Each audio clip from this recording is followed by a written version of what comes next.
All right. So today we are going to go through and do the Medchem portion of virology. As you guys see, as we go over it today, I'm going to really condense it all down to the needed information. It's really not as bad as Medchem kind of generally is because we're focusing more on the action of the drugs and kind of the key features that differentiate them. A lot of this has to do more with like the pharmacology and kind of that sort of aspect of them, rather than like the pure medchem portion, which is why Viro is so tough because you're basically combining thera, medchem, and pharmacology into one class, and then all the drug names are very, very similar, which is not fun. But let's dive in. So broadly, when we talk about the antibiotics, the biggest thing that we differentiate when we talk about them is their ability to harm bacteria. So the first thing that they talked about is probably this idea of bactericidal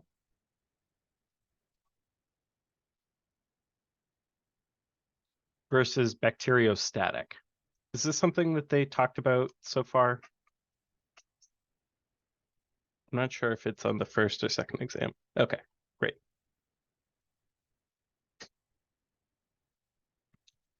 When we talk about bactericidal, what we're talking about here is killing the bacteria. So in some way, the medication is coming in and it's interrupting the pathogen's ability to live.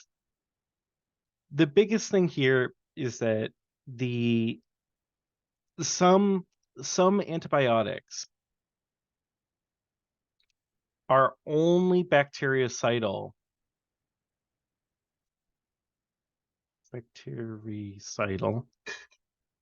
if they're in high concentration. So they have concentration dependent killing. They're used in combination with something else, or against certain pathogens.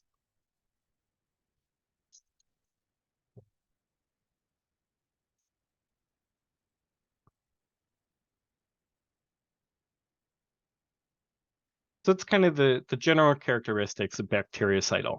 So drugs that are able to kill bacteria, some can just outright do it. Some are highly dependent on a few different criteria. When we talk about bacteriostatic, what we're talking about is slowing growth.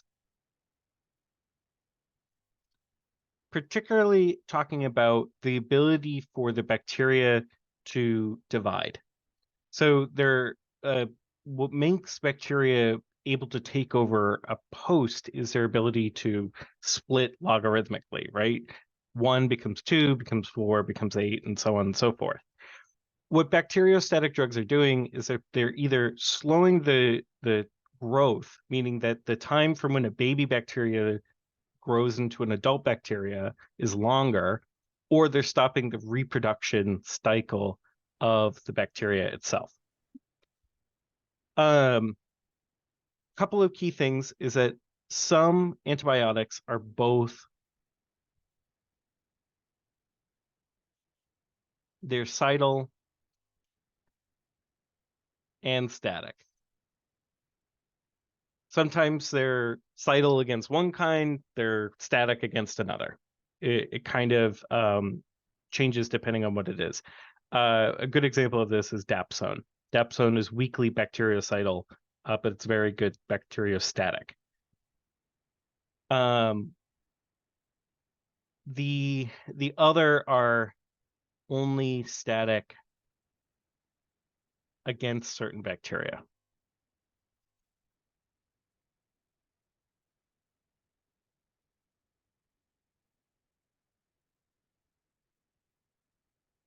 A really good example of this is vancomycin versus C. diff. Vancomycin is not a bactericidal against C. diff. It's only bacteriostatic, meaning that it's able to slow the growth of the bacteria, and we have to rely on the immune system or other bacteria in this case to kill off the C. diff. In general, we can say that the as a general rule, drugs that inhibit the cell wall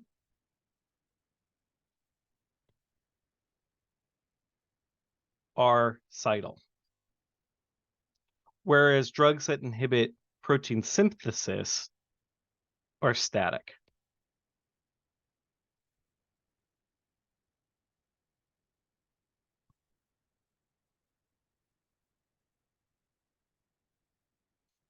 That's kind of the general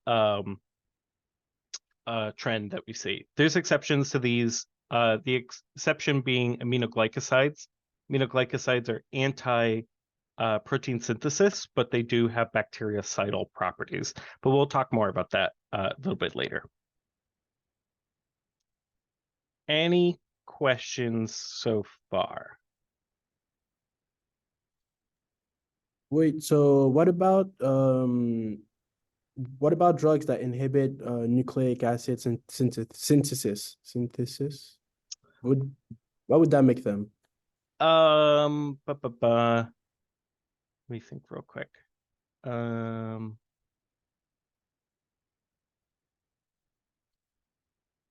RNA static. Yeah, because RNA is for proteins. Because RNA is the coding that's used for making proteins. Good question.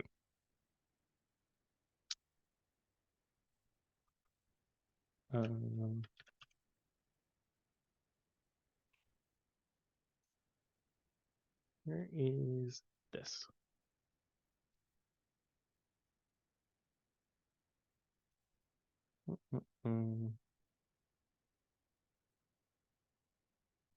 All right, let's talk about the structure of the bacteria themselves.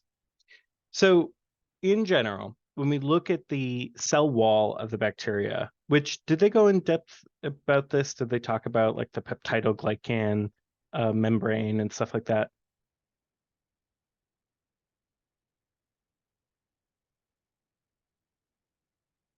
Or did they kind of just like generally talk about it?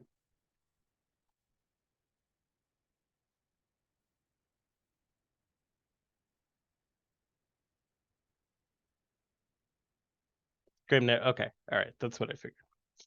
When we look at gram-positive bacteria,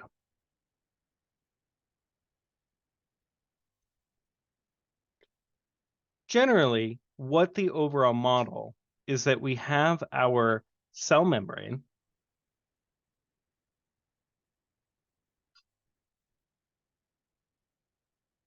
and on the outside of the cell membrane are all these cross-branching peptidoglycan layer. And what's really important to know specifically about the gram-positive is that this peptidoglycan layer is very, very, very thick. Very, very, very, very thick. When we look at the gram-negative bacteria,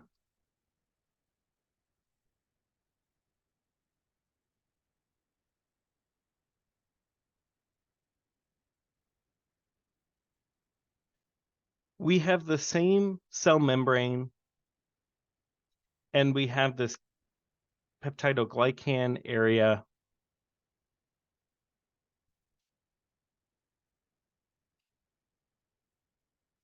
The difference is that we have a secondary outer membrane.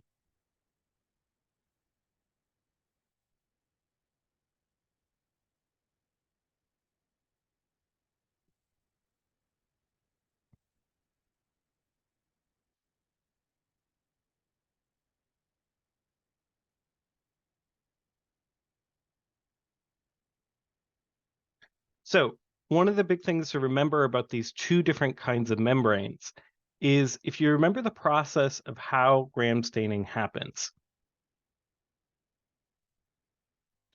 The first step is that we do crystal violet.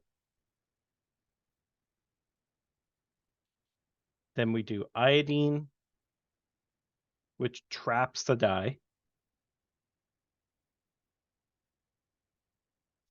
Then we do a washout. And then we do our safranin.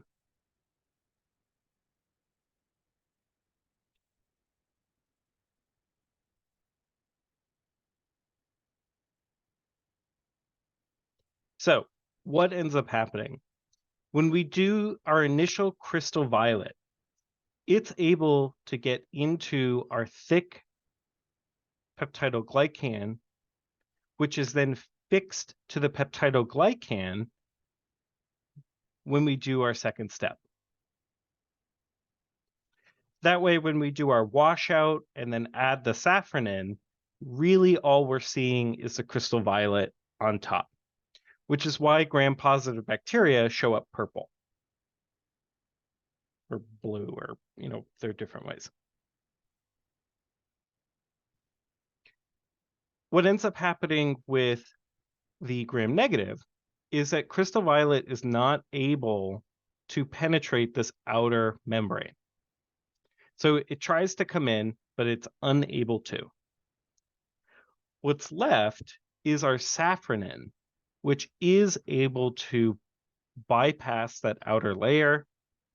It gets trapped in this periplasmic space, and this is what creates the pink appearance of gram-negative bacteria. You must know what color gram-positive and what color gram-negative bacteria are.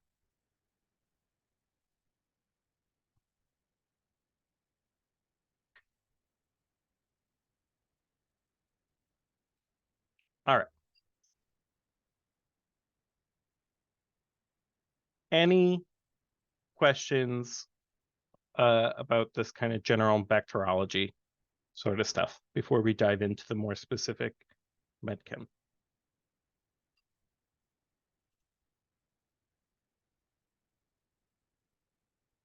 All right. What we are going to do is we're going to set up a table that we will come back to periodically. And we're going to have our class of drugs, our mechanism, if it's cytal or static, and then our mechanism of resistance. So as we talk about the different classes, we'll come back and we'll fill in this information. And what we'll do first is we'll talk about all of our penicillins.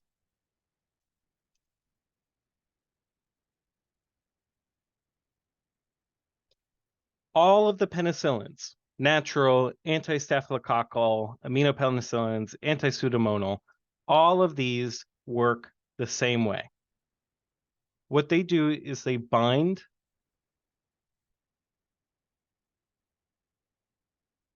to what are called penicillin binding proteins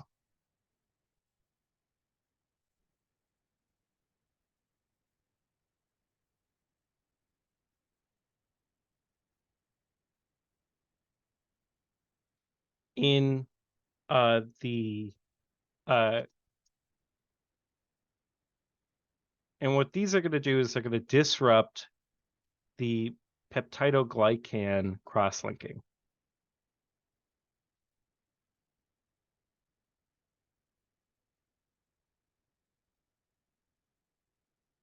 What this means is that we're going to destroy the cell wall, the cell membrane.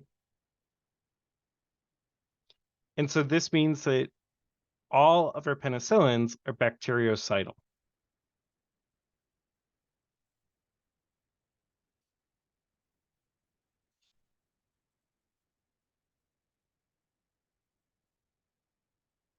And we'll come back to the resistance in just a second.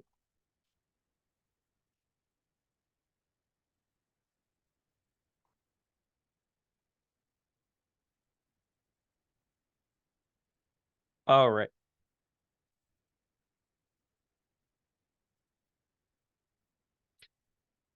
When we look at all of our first class of drugs, which includes the penicillins, the cephalosporins, the monobactams, the carbapenems, all those sort of things, the quintessential structure that we talk about is the beta-lactam. And so this is how all of these drugs are very, very connected with each other. What we have inside of these is we essentially have a cyclic amide. So if you remember, an amide is where we have a carbonyl, carbon double bonded to an O, and that is connected to a nitrogen, which might have two different groups coming off. In the case here, our beta-lactam is our carbon double bonded to an O, and we have this nitrogen trapped in a square.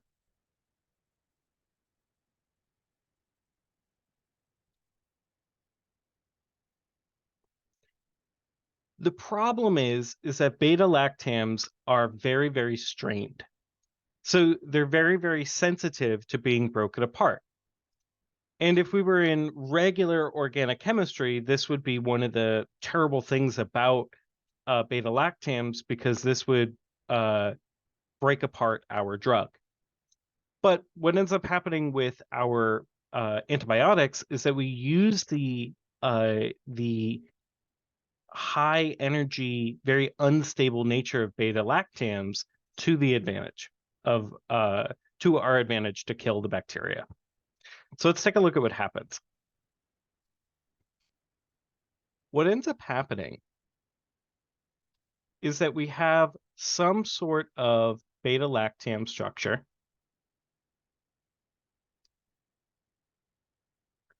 And it's not too important for you to draw, exactly what I'm drawing, more for you just to kind of look and understand.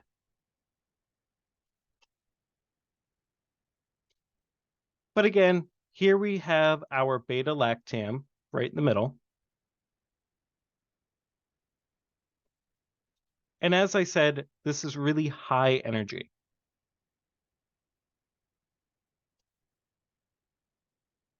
What ends up happening is that when this beta-lactam is very close to a nucleophile, specifically the serine moiety inside the peptidoglycan.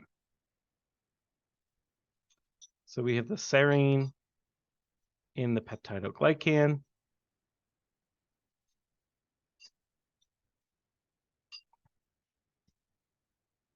What ends up happening is our cell wall attacks our beta-lactam and attaches to it. So our serine attacks the beta-lactam,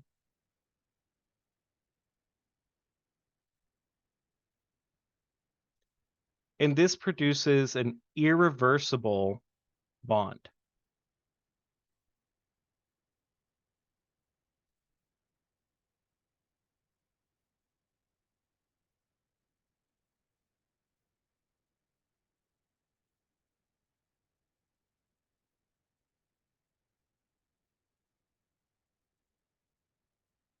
Again, not particularly important for you to draw what I'm drawing. This is more just to illustrate what's going on.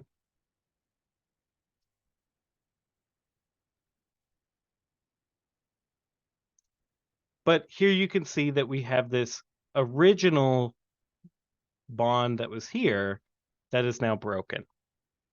And so this is what all of the beta-lactams do. They wait for the serine in the peptidoglycan layer to attack the beta-lactam, destroy it, and create an irreversible bond.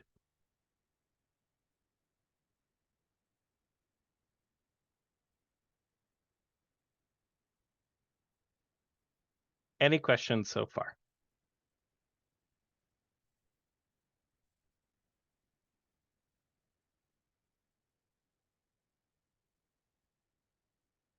Yes, they bond with the serine. Yep.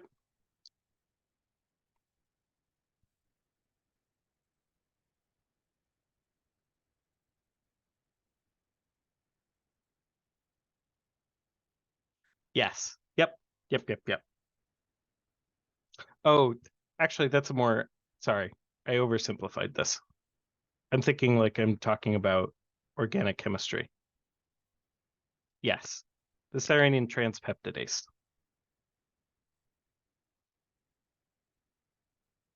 This is exactly the lesson that I give the Orgo kids. So, serine inside the transpeptidase enzyme attacks our beta lactam. This creates an irreversible bond. And then the ultimate result of this is that we prevent peptidoglycan cross-linking. So what this means is that as the bacteria, has normal wear and tear, that it would be able to repair with transpeptidase. Because we're preventing this enzyme from doing its job, that normal wear and tear causes leaky walls, and then eventually the bacteria bursts open and it dies.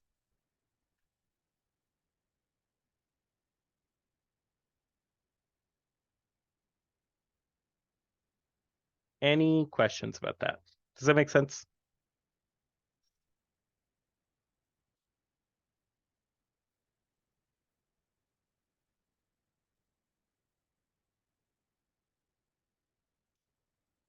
All right.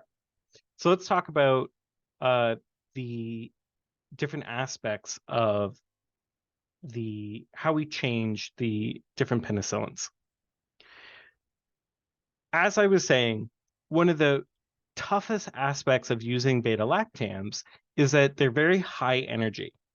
So penicillins naturally are very sensitive to acid.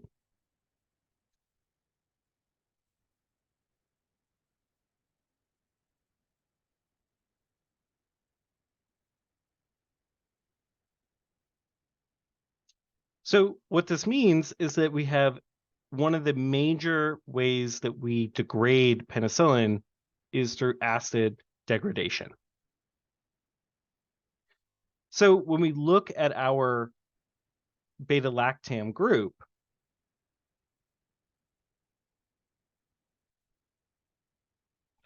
what are some things that we could potentially change? Can we change the ring strain? No. Has to be a beta lactam. Meaning, could we make it a 5-membered ring or a 6-membered ring? No. Has to be a beta lactam.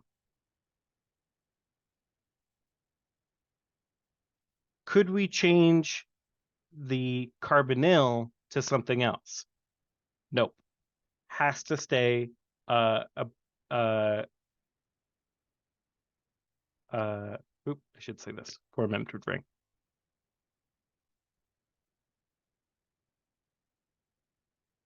Four-membered ring.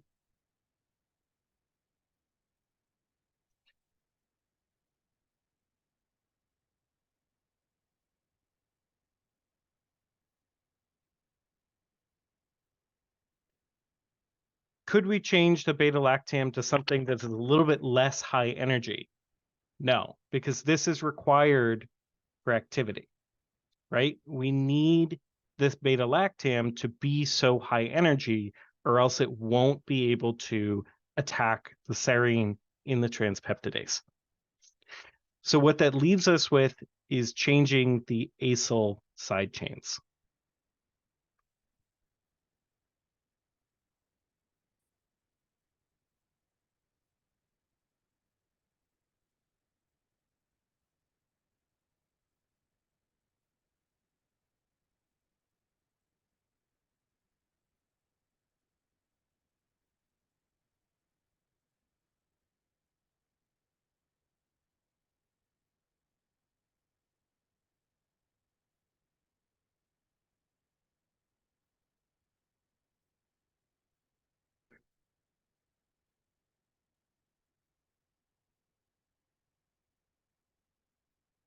All right.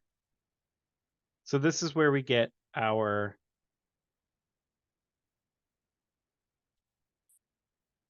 oh.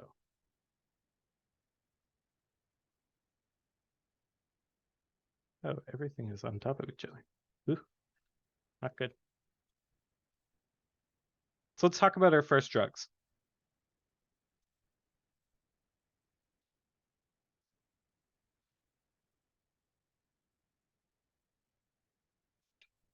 When we look at our first drugs, especially the natural penicillins, what we notice is that we use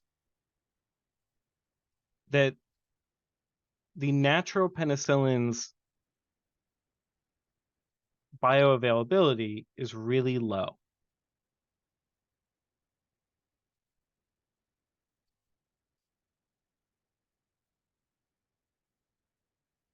What do we see? Benzyl penicillin has an absorption of at maximum 30%. Not great. So what modifications can we make to benzyl penicillin in order to increase its ability to be absorbed? The biggest thing for all penicillins is that if you add an electron withdrawing group, which is, a negative atom, you're going to increase stability,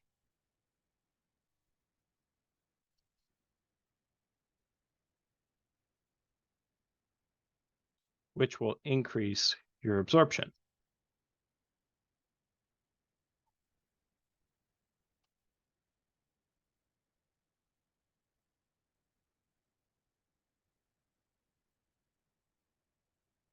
So look at ampicillin.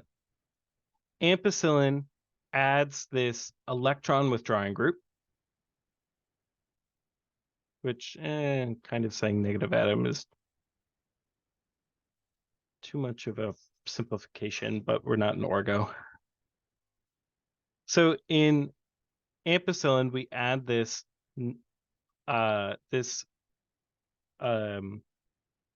ammonia group. What this is doing is it's dragging electrons away from the beta lactam, making it more stable.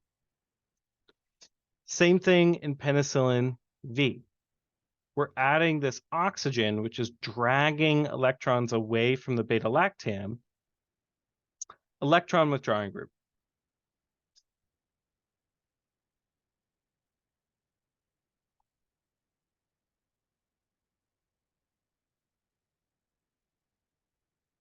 And so as we go up in generations, we start to see that the combination of using these different aspects is what leads to really, really good bioavailability, such as in amoxicillin.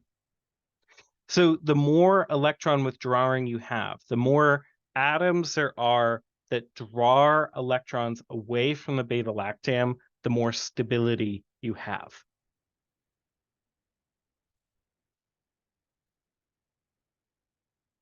The other big thing is that we need to avoid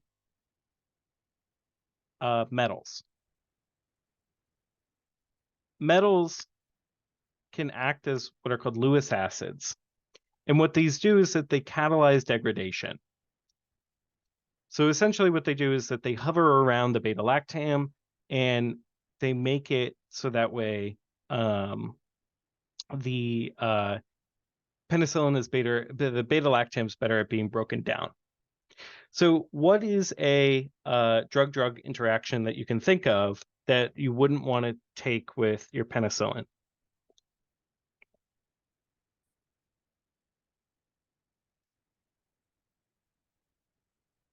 Iron, zinc, copper, all that kind of stuff. So taking your multivitamin with your penicillin at the same time can be a bad idea.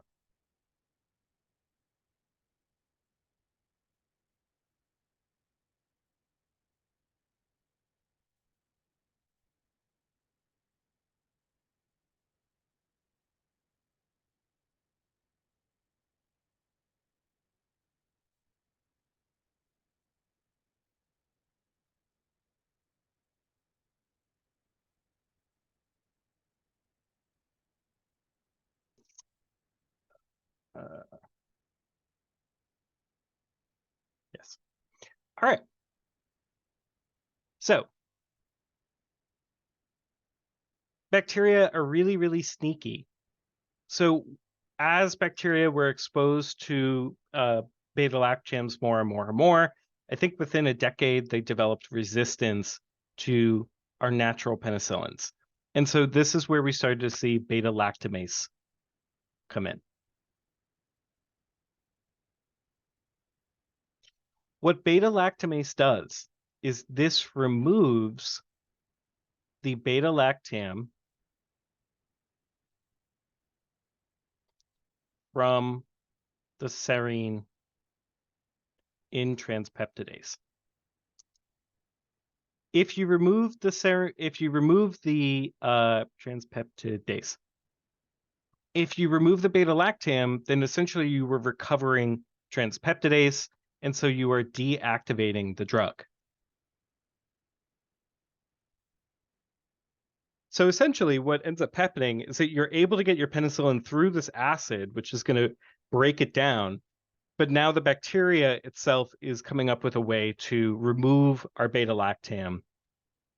And so what we did is we developed drugs that specifically block this penicillinase.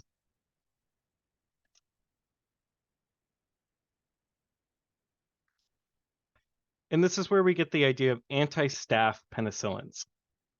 So you might remember that, what is one of the scary bacteria out there is MRSA. Well, before there was MRSA, there was these staph that was resistant to regular penicillin. So these are penicillinase resistant penicillins. Why? Because they're able to resist this beta-lactamase protein. So they resist being removed from peptidoglycan. So what did we do in order to get these drugs?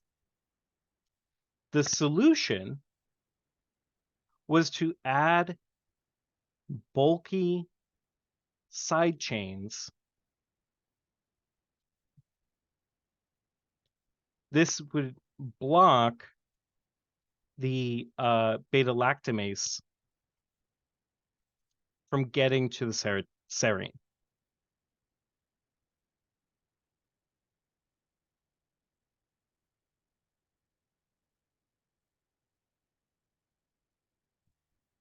Ultimately keeping transpeptidase inactive.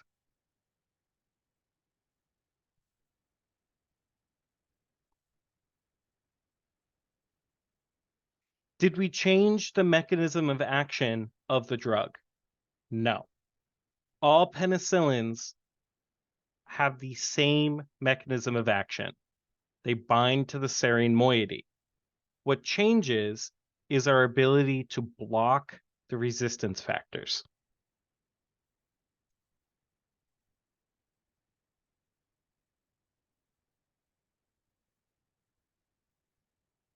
So using big bulky groups like nafcillin, oxacillin, dicloxacillin, cloxacillin, all these different things allows us to create our anti-staph or penicillinase resistant penicillins.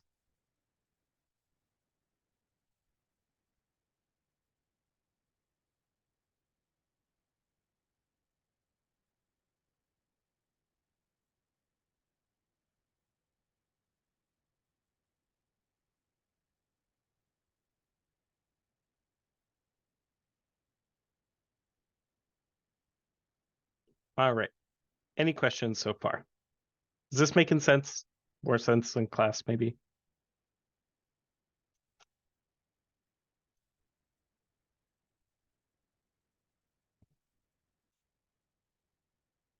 Hopefully.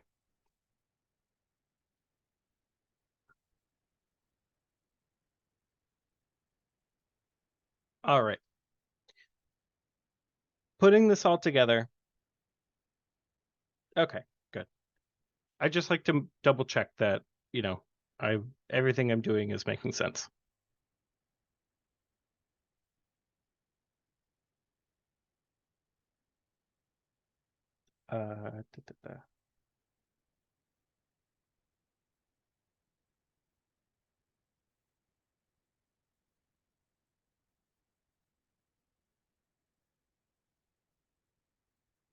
So to say about these, I think that they just have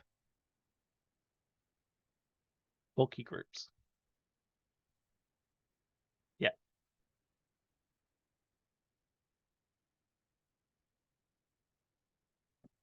Yeah, that was all there was to say.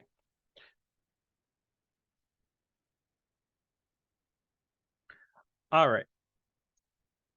So what this brings us to is our beta lactamase inhibitors. Over time, it became useful to produce drugs that utilize certain aspects where we are purely focusing on beta lactamase. So the same sort of idea. Beta lactamase is removing our drug from serine, which is recovering the transpeptidase and deactivating the action of the drug. The other solution is to add a beta lactamase inhibitor.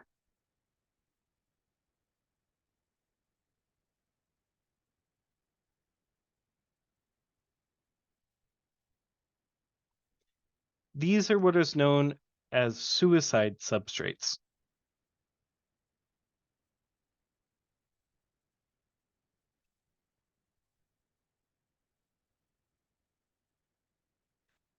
What do you notice about all of these different suicide substrates? Clavulanic acid, sulbactam, and tazobactam. What are they? What major chemical class can we put them in? They are beta lactams themselves. Here we can see our beta lactam. The difference is that what we have done to them is that we've prevented any bulky group from being added, which would add resistance to beta lactamase. So what these drugs are doing is they are very tasty beta lactamase binders.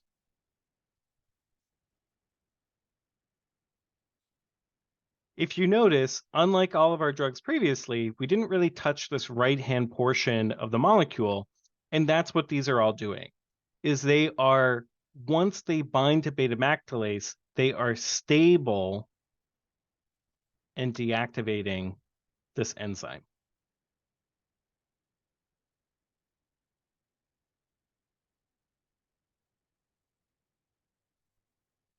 So what does that do? Essentially, what it is that we've removed our bulky side chain.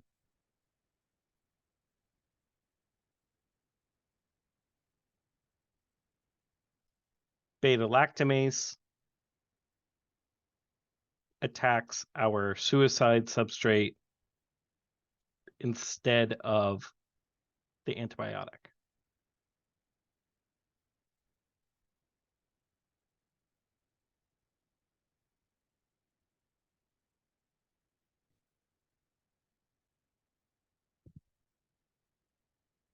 Any questions?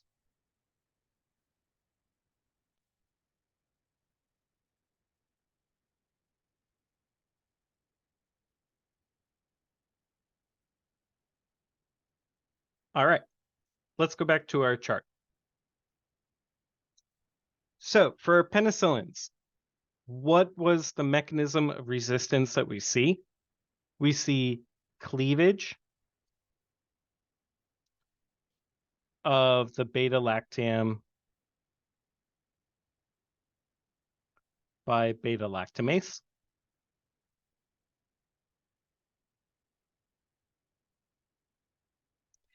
And what we're going to see later on is that we have mutations in the penicillin binding proteins.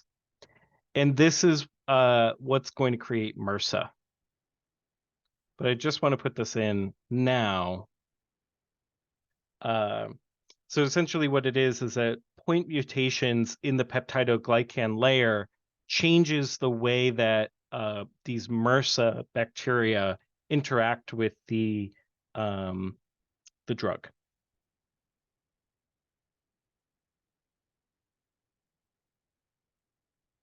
So they're not as able to bind to transpeptidase.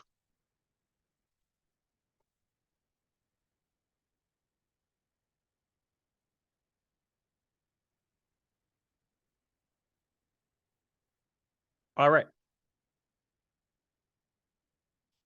Next group, cephalosporins.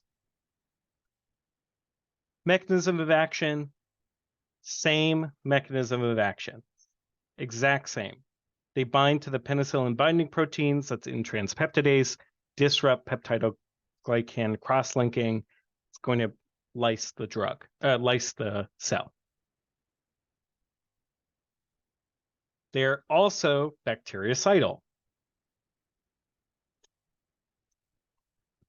They also have the same mechanisms of resistance. In fact, across all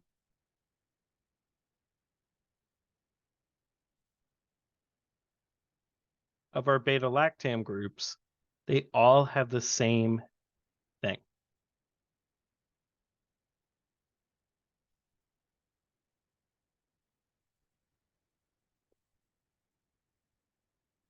Same mechanism of action, same bactericidal, same mechanism of resistance.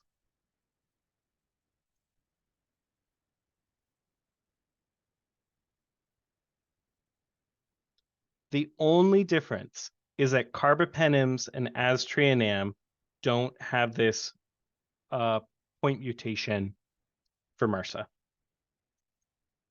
Why don't we worry about these point mutations for carbapenems? Think to their activity.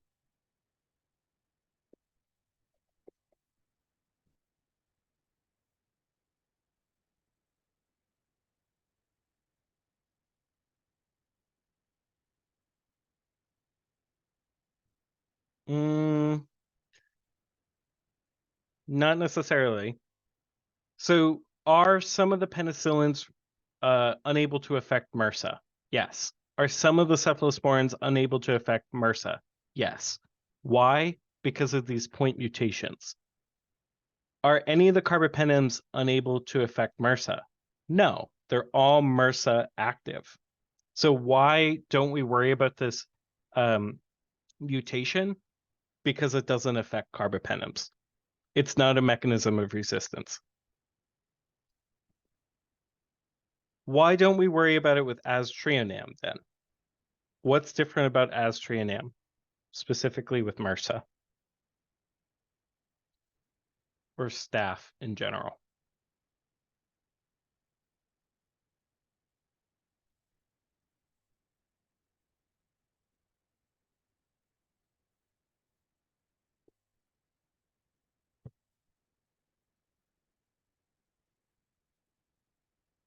What's the activity of aztreonam?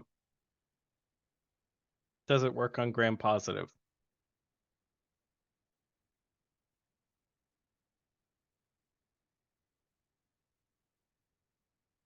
Yeah, exactly. Aztreonam is gram-negative only, right? So can there be MRSA mutations? No, because aztreonam is not affecting gram-positive bacteria. So there's no resistance there because it doesn't work. Or I guess the resistance is that it doesn't work. It just isn't able to stick.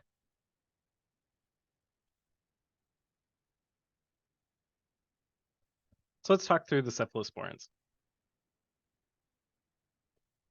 What I will tell you is that the majority of the exam is probably going to cover cephalosporins, just because there's so much to talk about with them.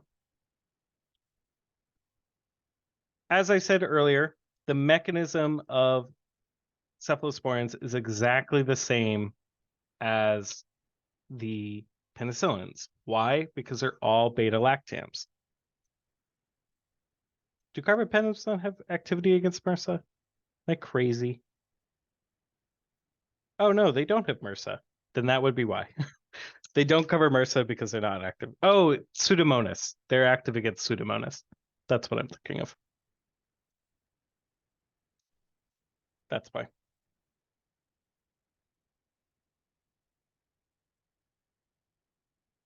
So no point mutations for carbapenems because they're not active against. Great.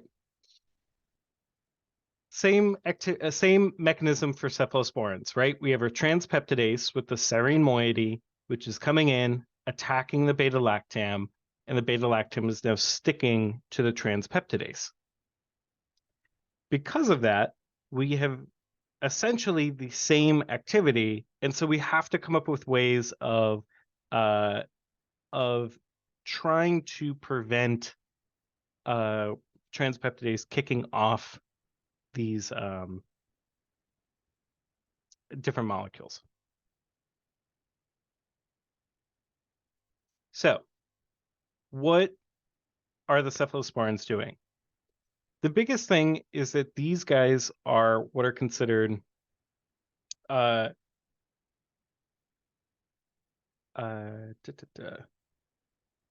these are a thiazine ring. So we have our beta-lactam adjacent now to a 6-membered ring instead of a 5-membered ring.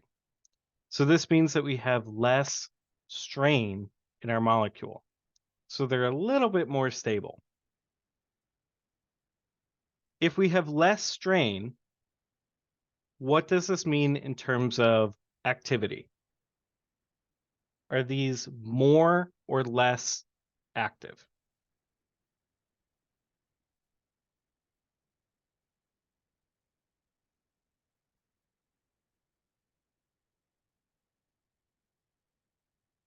These would be less active, right? Remember, everything about beta-lactam is that we're using this really high energy molecule in order to attach to serine. So if we decrease the strain, then we make the drug less active. If we decrease the strain, we also increase the lifespan of the drug, the duration of action.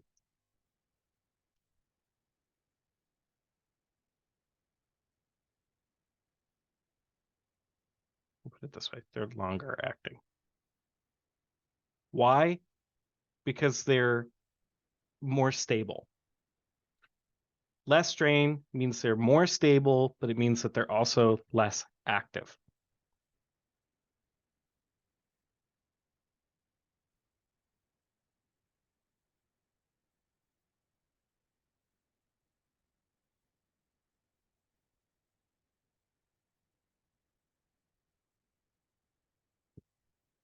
All right. When we look at the cephalosporins, unlike the penicillins, we kind of figured out with the penicillins exactly what we need to do with that R group on the left-hand side of the molecule, right? We kind of figured out exactly what needs to happen up here. With the cephalosporins, we now kind of focus on the right-hand side of the drug. So we focus on what's going on with that sulfur ring. Essentially, what we figured out is that depending on what kind of leaving group or what kind of side chain we have, we determine if it's an orally active or orally inactive drug.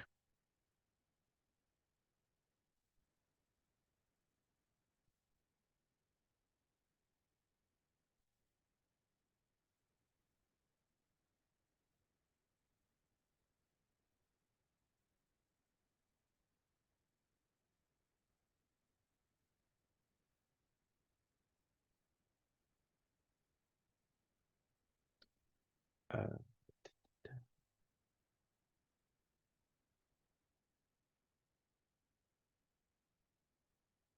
all right. So let's talk about side chains.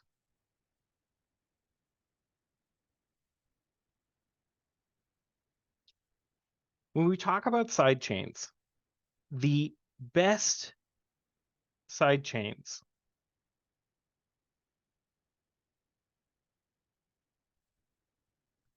are the ones that are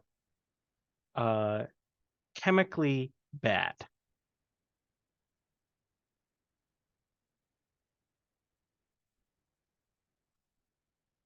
Back in Orgo, we talked about having bad leaving groups and good leaving groups.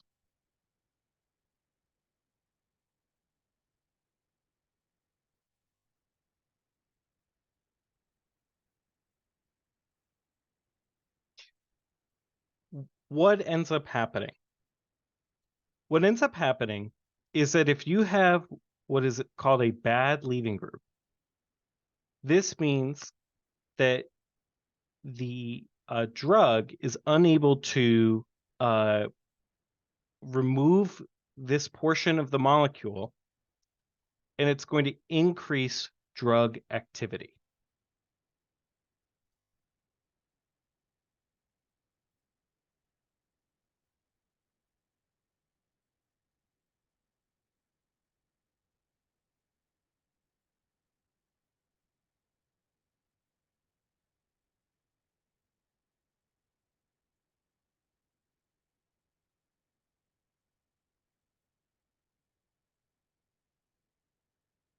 Having a bad leaving group also creates a oral drug.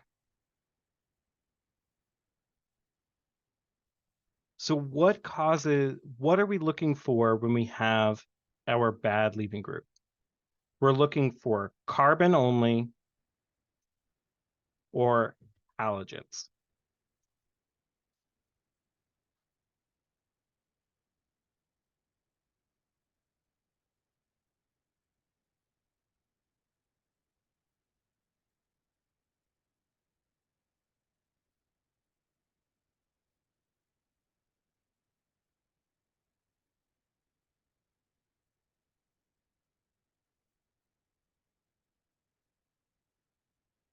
All right. Any questions so far? Maybe we need to see some examples. Maybe that would help. I think that might. Well, here we have our first generation. So let's compare what's going on with these 4 different drugs. What we can see is for cefazolin and cephaloridine, the fact that what is ultimately connected into the beta lactam, the thiazine portion of the drug is a nitrogen and a sulfur. What this means is that these groups are likely to pop off once the drug binds to peptidase, transpeptidase. If they pop off, they're not good drugs, right? They'll end up being decreasing the activity of the drug.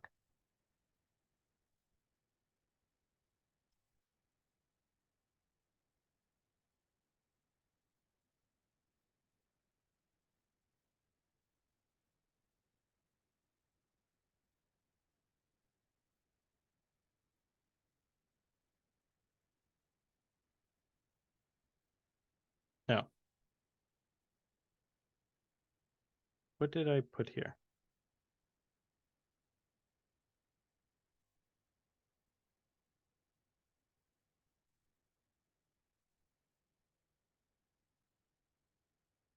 Oh, I'm getting confused. I'm confusing myself. Let me back up.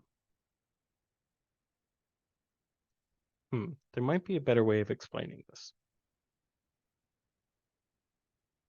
What's a better way of putting this all together?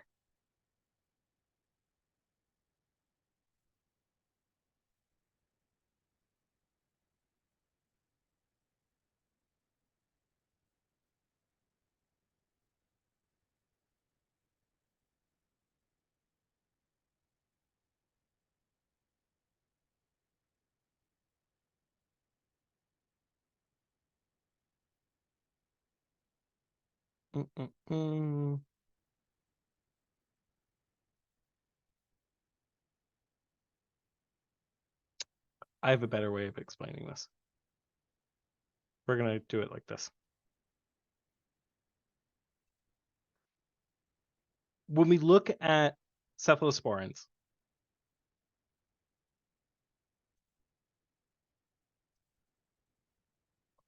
what we are trying to do is we're trying to determine oral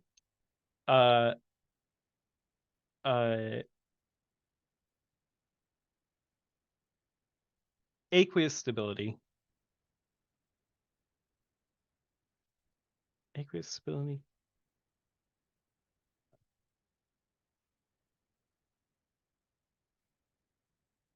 Aqueous stability and metabolic. And then activity.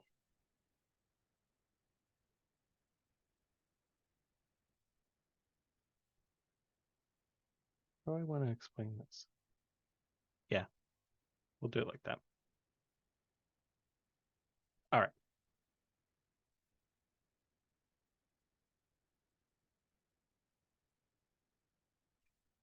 Generally, we have three characteristics that we're trying to define. Drug activity, aqueous stability, which what I want you to think of is stomach acid.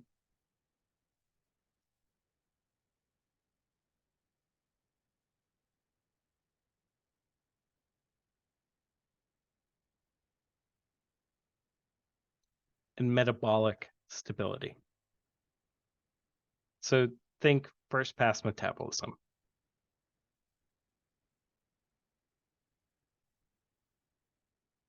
These are the three characteristics that we're trying to define within the side chains.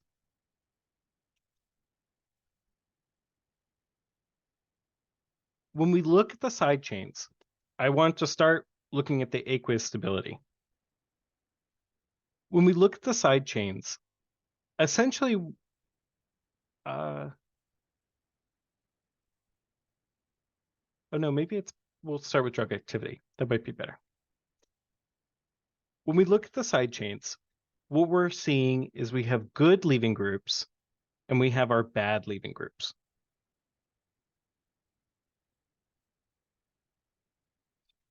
A good leaving group is one that is increasing, or maybe we'll put it this way, decreasing the stability of the beta-lactam.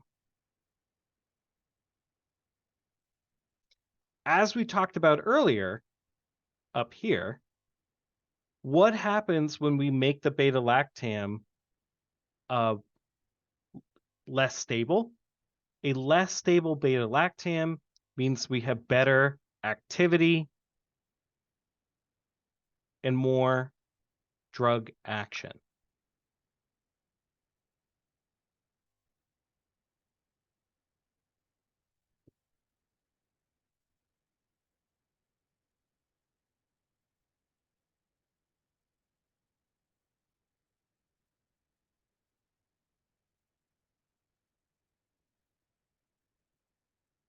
Unfortunately, the bad part about this is that by decreasing the stability of the beta-lactam, no, we're going to explain that in the next section. When we look for good leaving groups, what we are looking for is non-carbon or halogen groups.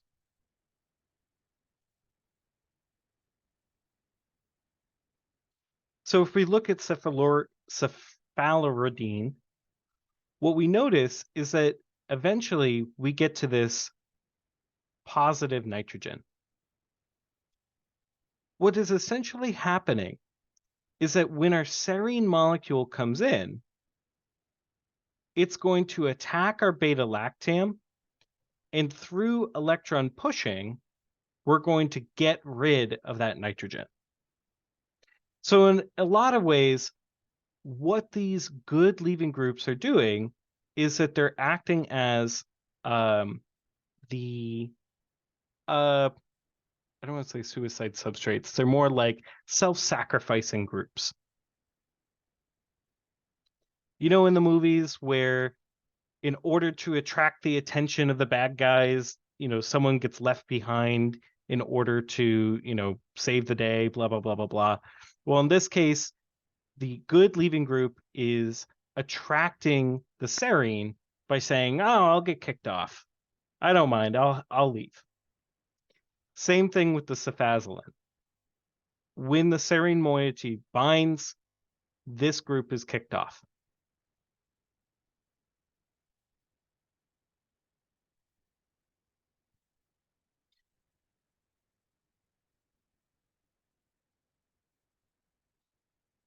The difference with the bad leaving groups is these are not affecting the stability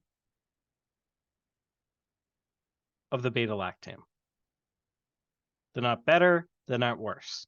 They just are. So what this means is that we're not really increasing or decreasing the activity.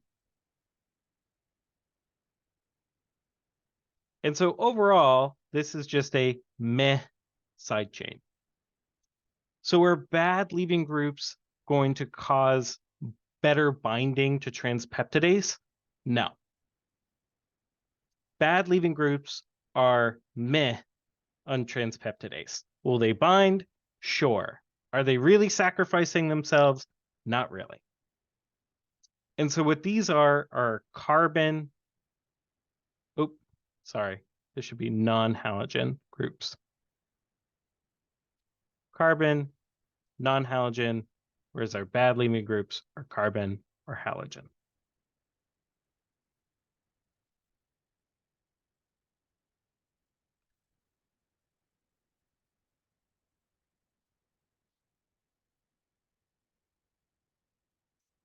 So that's our good versus bad in terms of drug activity.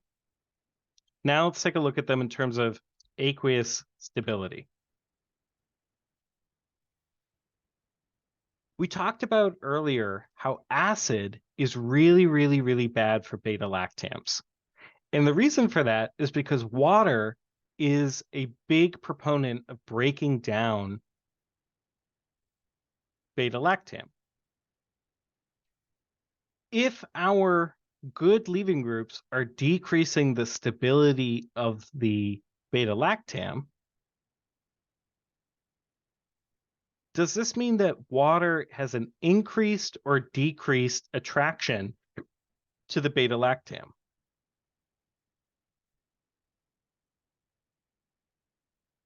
Is water more or less likely to attack the drug if we decrease the stability?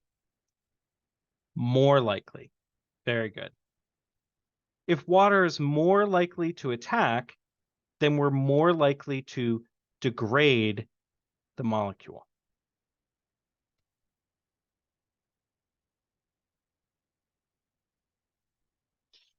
So drugs that have good leaving groups are very, very bad at being put into the stomach.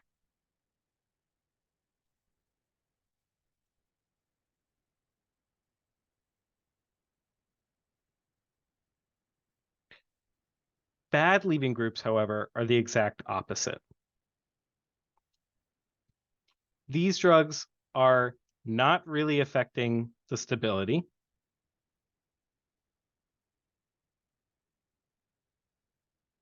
Of the beta lactam. So this means that we have the same water attraction.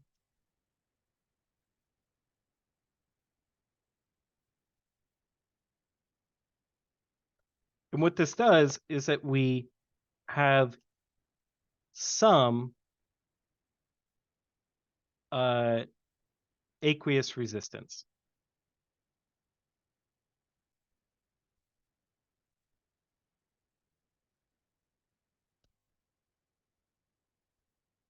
Which means that these are better oral drugs.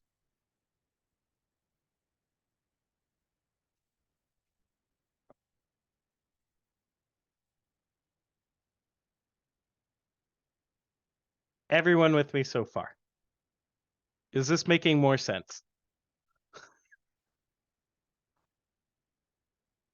I know they probably Yes. believe in right. Okay. All right, good. You just making up lesson plans as we go along. Organizing information. Okay. So let's take a look at the next batch of drugs, and this will help us talk a little bit more about metabolic stability.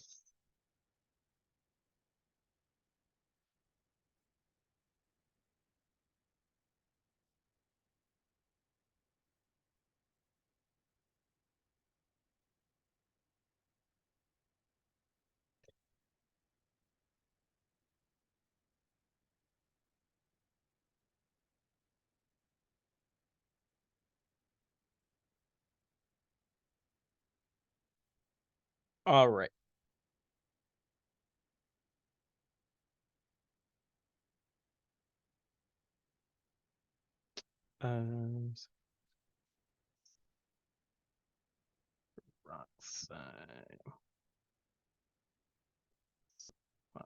Perfect.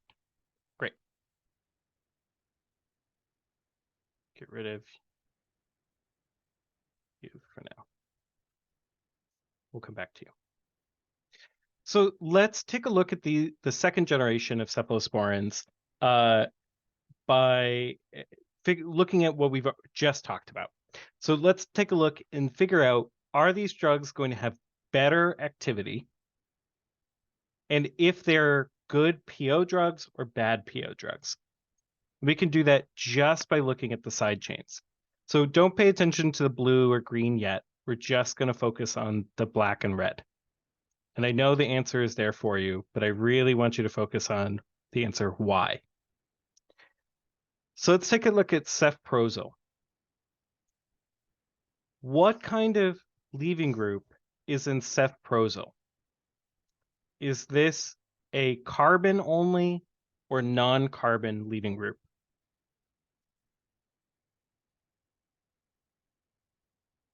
Carbon only. Because of that, this is a bad leaving group.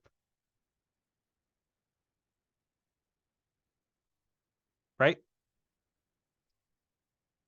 So if we had to guess, in terms of its activity, would we say that it has the best activity or a little bit worse activity?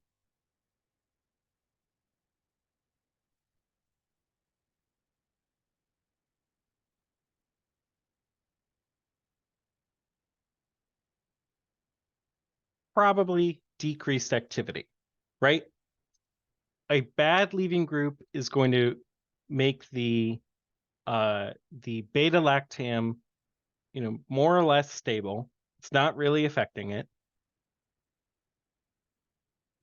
So compared to other drugs in its class versus cefoxitin, cefotetin, cefonicid, this is going to have decreased activity. Is this a oral drug? Is cefproxil an oral drug? Yes. Why? Because it's aqueous stable. Now, one of the things that always confused me was when we talk about aqueous, we're talking about stomach acid. We're not talking about water, because obviously all of our IV drugs are floating in a bag of water, right? But that water isn't acidic. You need to have highly acidic conditions to really break down these drugs. So that's why when I want you to think about aqueously stable, we're talking about stomach acid, not just water in general. Will these drugs break down in a bag of water? Yes, you can't keep these drugs in a bag of water, which is why it's really important not to get your antibiotics wet. But what we can say is that these drugs are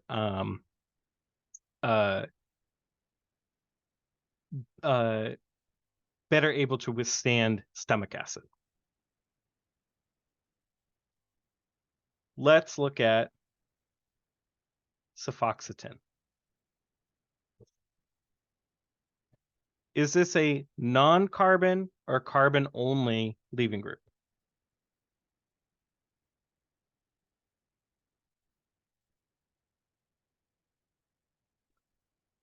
Non-carbon. How do I know? Because I have this oxygen on my group, right? I have an oxygen within a bond of the ring. Is this a good or bad leaving group? We can see that it is a good leaving group. So what is this going to do to our activity? Well, it's going to decrease the stability of the beta lactam, which is going to increase activity. Remember, it's self-sacrificing. It's saying, oh, I'll leave, and because of that, you guys will get attacked by transpeptidase, and I'll save the day. Blah, blah, blah, blah, blah. The problem is, are these drugs very stable in terms of are these drugs stable orally? No.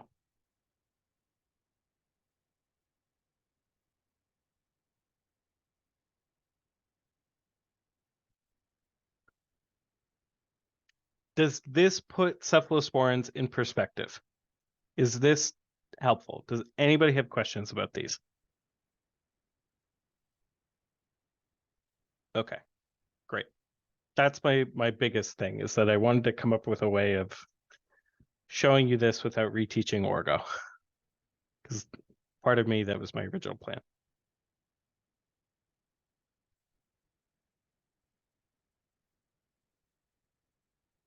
All right.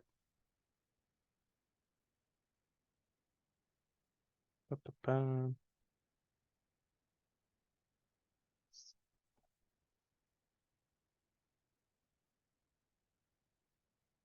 Da-da-da.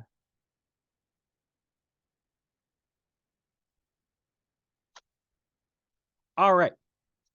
So to talk about some of the other aspects of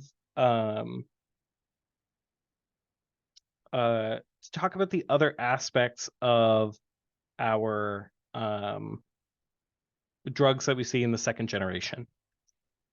The first thing that you'll notice is we have this methoxy group, as we see in cefoxitin, cefotetin, cefmetazole. What the methoxy group does, and I realize I'm doing this in blue, which we've already used, so let me do it in green.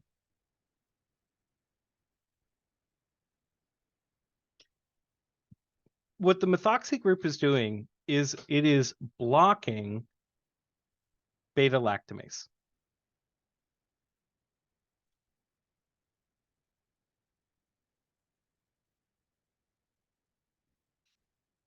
So in penicillins, how did we block beta lactamase? What was the way that we accomplished preventing this other enzyme from coming in and removing the beta lactam?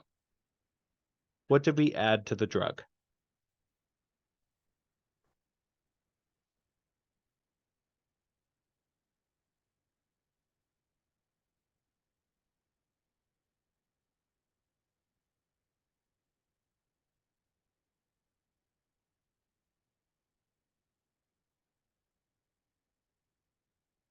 Bulky side chains. Very nice. In cephalosporins, we are using the bulky side chains plus the methoxy group. And so we're getting even better resistance to beta lactamase.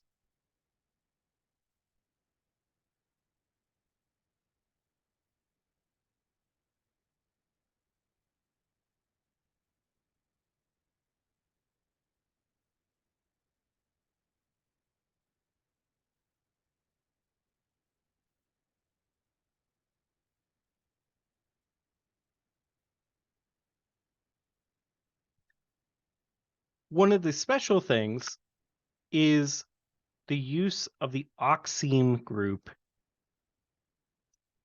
in cefuroxime. Notice the name.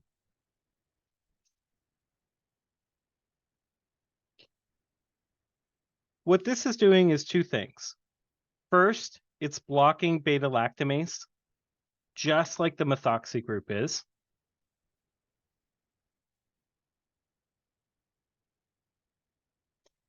And the other is that it's increasing aqueous stability.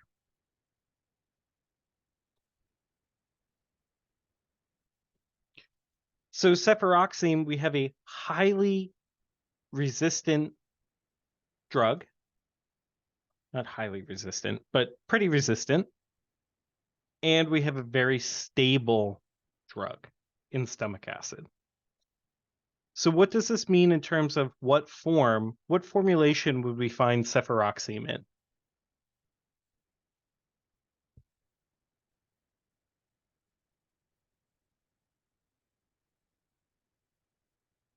IV, intramuscular, PO, what would we find cefuroxime?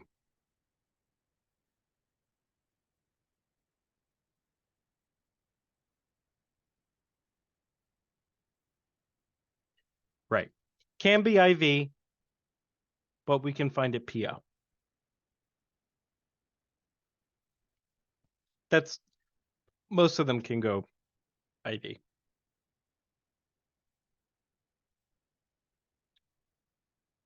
All right. The last thing that we have to talk about in this group is the thiotetrazole group.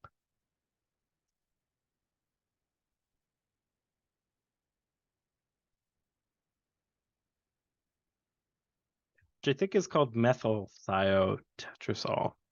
Am I crazy? Yeah. MTT. MTT,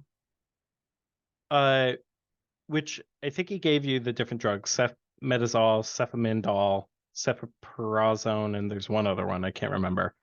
But this is where we're having the disulfiram-like reaction.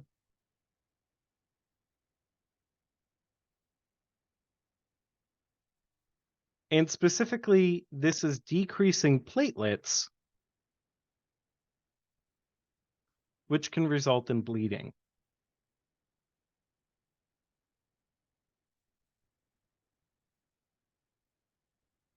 So one of the big things to have to be able to identify on the exam is that if he gives you a random drug and he's, says, does this have MTT in it? You have to be able to identify MTT.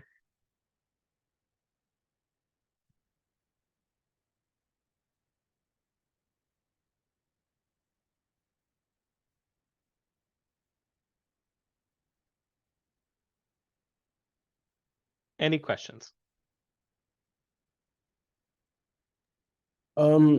I just had a question, but that's back on the second generation. Yeah. So when you said so a good living group decrease the activity and make it not orally active, is that what it is? So it's two different measures. So if we're talking about activity, good Mhm. leaving group, increased activity. Okay. So a good leaving group will never be PO. Okay. It's a way to think about it Okay. for the most part. Okay, but a bad living group will be PO. Yes. Yep. Oh, But and lab- it will. Oh, sorry, and that's what decreased the activity, right? correct. Yep. Okay, got it. All right, thank you. No problem. All right. Third generation.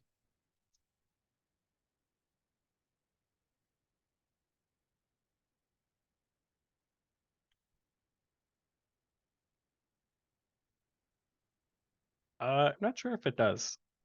I don't think it does because they usually say that the Naplex doesn't, so they don't have it. But I think every professor can choose, maybe.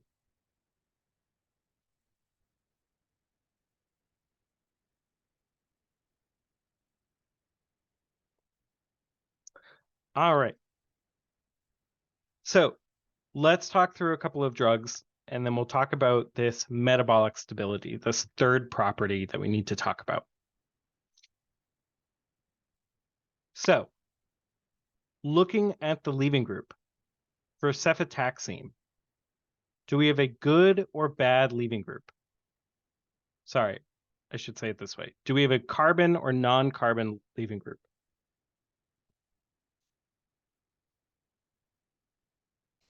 Non-carbon. Why? Because we can see on the side chain that we end up in this oxygen. We have a non-carbon leaving group, which means that this is a good leaving group. This means that we have increased activity, but we are not PO. We're not aqueously stable.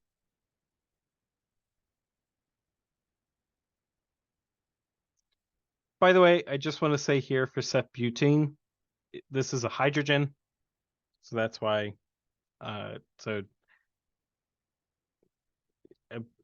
There's exceptions to every rule, but So what we can see here is we have a bunch of different different side chains, but what I want to focus on is what is this functional group? What do we call this functional group?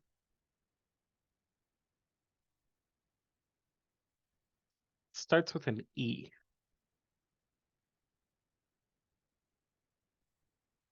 Very close. Ester. So this is what brings us to our third major category, metabolic stability.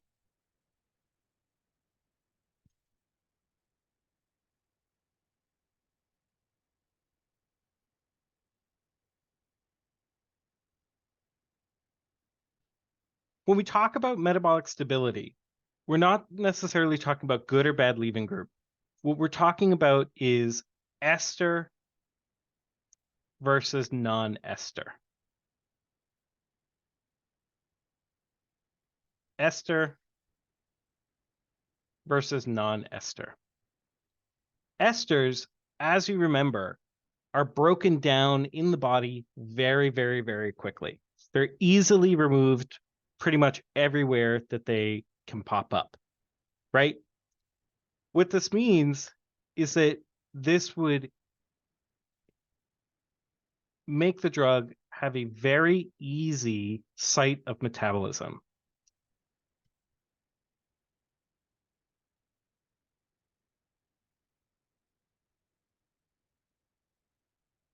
So what's going to happen to the half-life of the drug?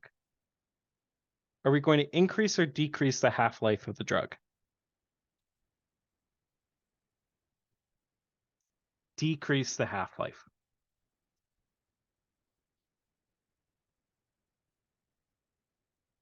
When we look at our non-esters, essentially, we have not easily removed. So these are metabolically stable.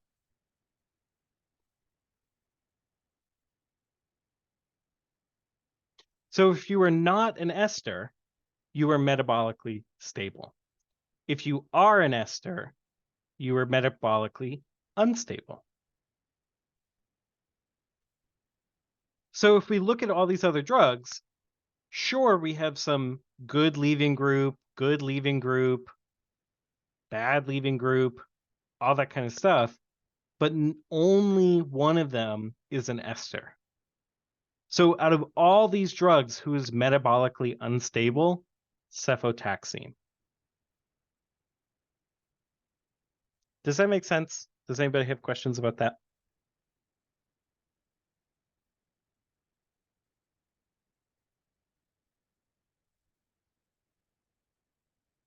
Okay, great. When we talk about the third generation specifically, this is where we start to see something very specific in where we get a change in the activity of the cephalosporins.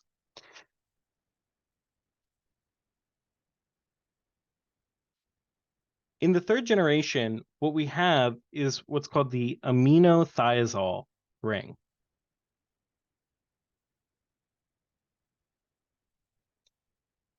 So here we can see it in ceftriaxone, cefotaxime, ceftibuten, all of these guys. And what the aminothiazole ring does is we have increased gram-negative penetration. This group is what allows for the third generation cephalosporins to get through that outer membrane and into the the area where the peptidoglycan transpeptidase is. So the aminothiazole ring is what makes the third generation drugs so good at being anti-gram negative. They also increase the activity towards transpeptidase. So not only are they able to get into the periplasmic space, but they're also able to attack transpeptidase even better.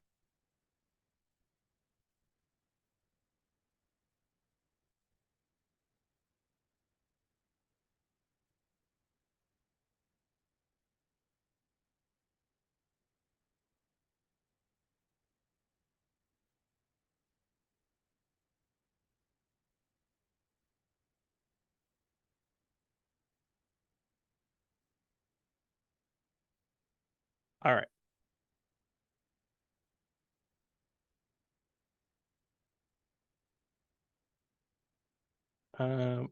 Trying to think of. He only really went up to cephalosporins, right? No, he did carbapenems as well. Oh no, he did a lot of other things. Did you guys go up to macrolides or tetracyclines?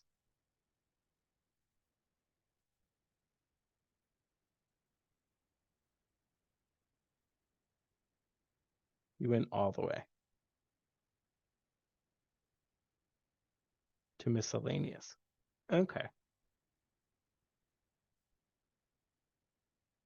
Oh, okay. Sulfonamides. Okay. All right. Just think if there's really anything else to talk about with these. It's mostly just repeat of other things that we talked about.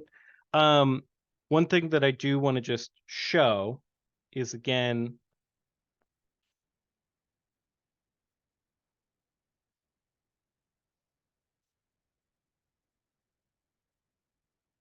so if you remember, one of the groups that we talked about was the oxime, right? And this oxime is where you have this nitrogen, double bonded nitrogen to an oxygen, right? So we have this double bonded nitrogen to an oxygen. In drugs like cefepime, we can see that this group is very, very small.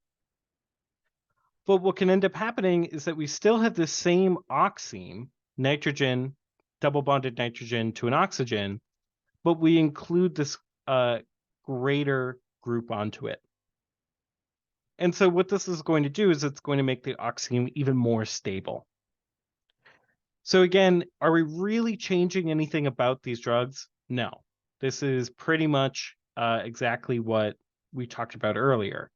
The difference is just it looks a little different.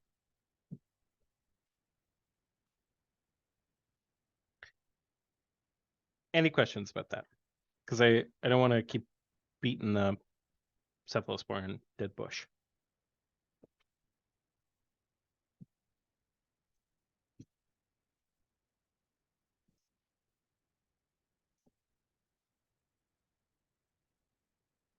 Okay.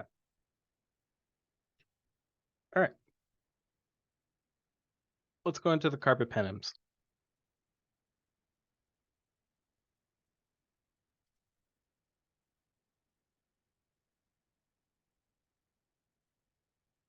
When we look at the carbapenems, the major difference between the cephalosporins and the penicillins is that we don't have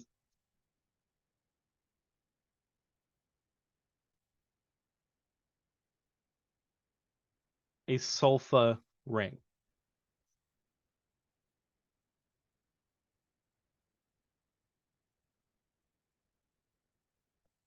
So in penicillin, we have this sulfur here, while as in carbapenem, we just have our carbon.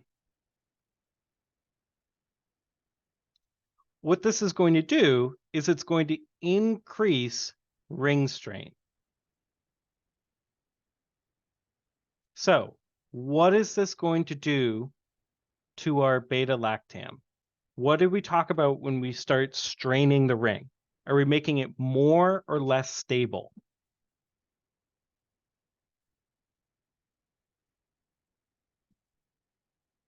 Less stable. When we have a less stable beta-lactam, is this a more active drug or a less active drug? Remember, we want it to break apart. We want it to blow up. So is a less stable drug more active or less active? More active. This is why carbapenems are so active compared to our previous molecules. The reason, because we're destabilizing the beta-lactam, making it so likely to latch on to transpeptidase.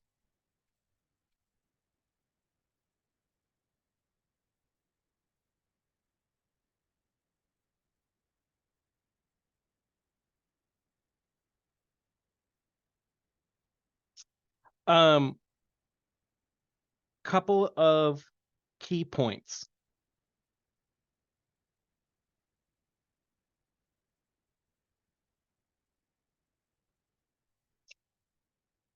One of the things is because of its activity, because it's lack of stability, we risk if the carbapenem being attacked by a what's it called? A renal enzyme,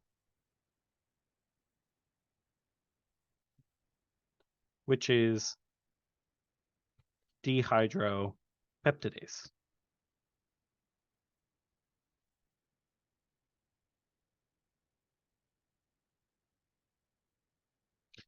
So what ends up happening is that we add this methyl group here. Methyl group. 1, 2, 3, 4. 2-hydroxyethyl. No. Can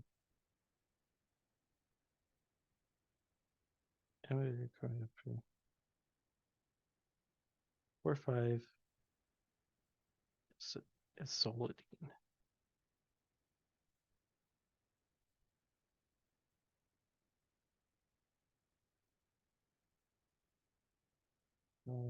Let go.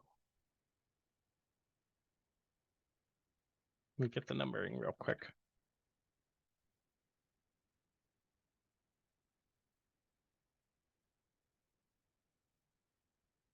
Nope, I was wrong. One of the places that we can add a methyl group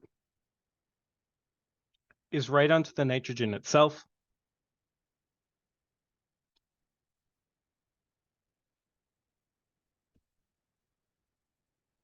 And so this will decrease the risk. The other thing that we can do is we can give a dehydropeptidase inhibitor.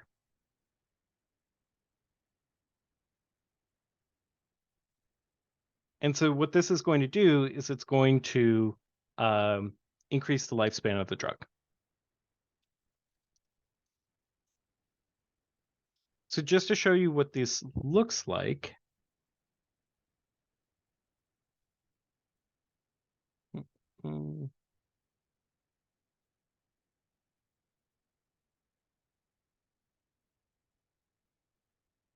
Nope, that's wrong. No, I can't find it. Ba-ba-bum.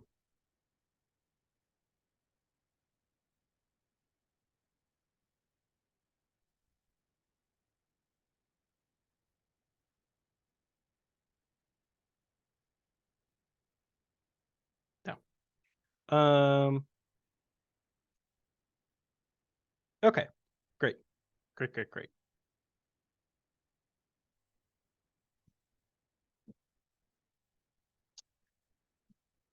All right. Aztreonam. Same thing as we talked about before. Aztreonam, or the monobactam, is utilizing the very highly strained group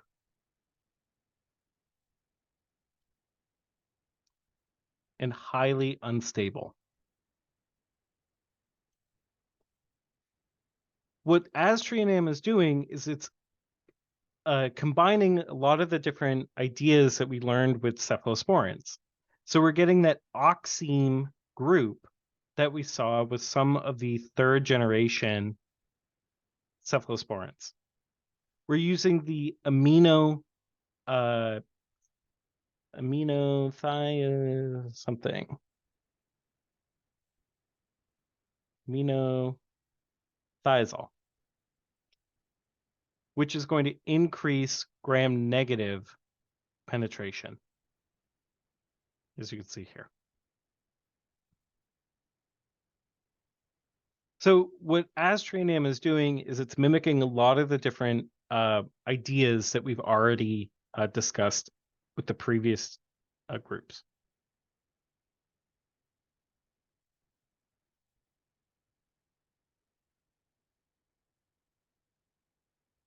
Any questions?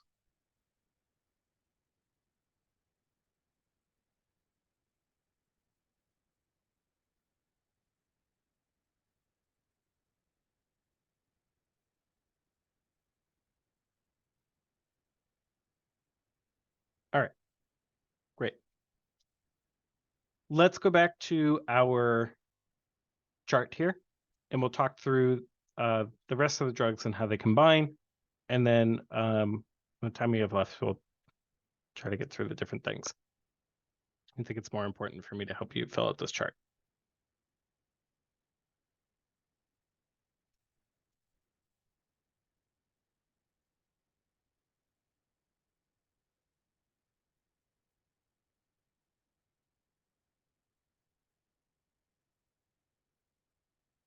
Did he go through vancomycin with you, or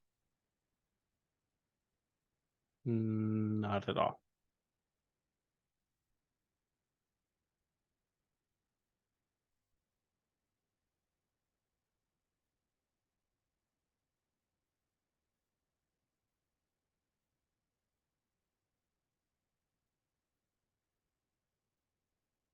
No. I'm just trying to think of what was under MISC.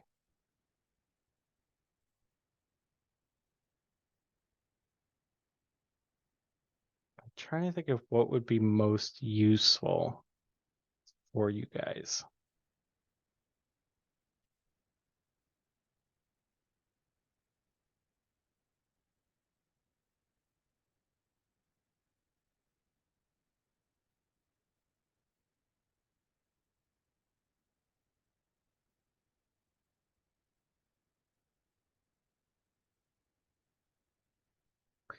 I think what I'm going to do is I'm going to throw this together in a chart, because I think that will be the best use of your time. And then give that to you guys, because otherwise, because I just don't know what he covered and what he didn't cover.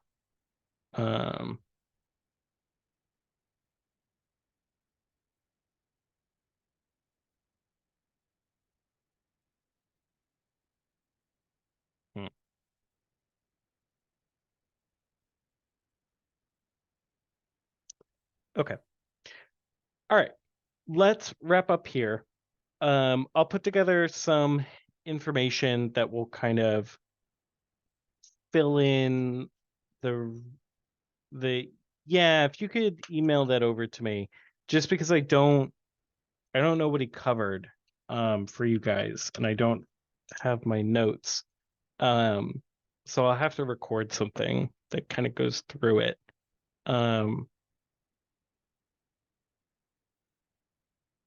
Okay. All right, we'll do that, and then I'll record a supplemental. All right, cool. So let's wrap up here. And then we will reconvene on Wednesday, I think. So stay tuned because I'll put out some stuff that will kind of fill in the gaps. Oh, Gabe, I have one question before you log off real quick. Yes. Could you just go over again the mechanism of resistance for me, like the PB mutation MRSA and the cleavage of beta-lactam by beta-lactamase? Yeah. So essentially what ends up happening in what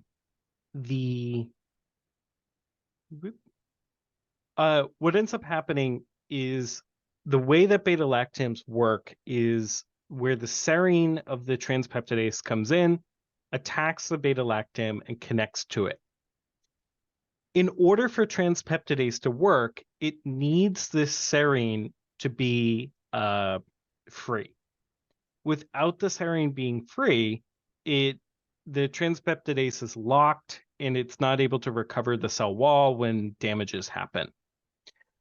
What ends up happening is that some bacteria are able to produce beta-lactamase. And essentially what beta-lactamase is doing is it's coming in and kicking off the serine. So it's essentially sacrificing beta-lactamase in favor of recovering serine. Does that make sense? Yeah. Okay.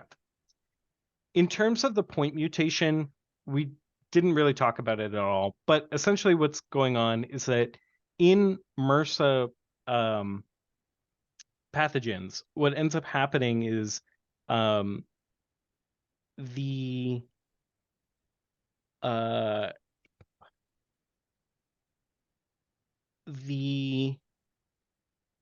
MRSA bacteria are able to change how the peptidoglycan is cross-linked.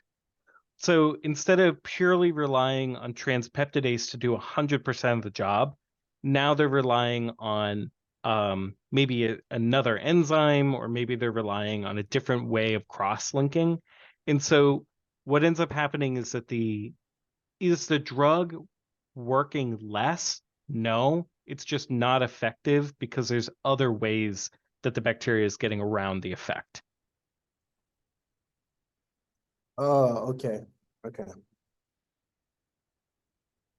So basically it's just working differently, which makes the drug pretty much ineffective. Exactly. Yep. Okay, I get it. Thank you. And they all work the same, they all have the same mechanism of resistance and everything, right? Since they're all beta-lactamase. Exactly. Yep. Yep. All right, thank you, Gabe. No problem. Let me know if you have any questions. Okay, thank you so much. Wednesday's the next session, right? Yes. Yep. See you Wednesday, bro. Bye.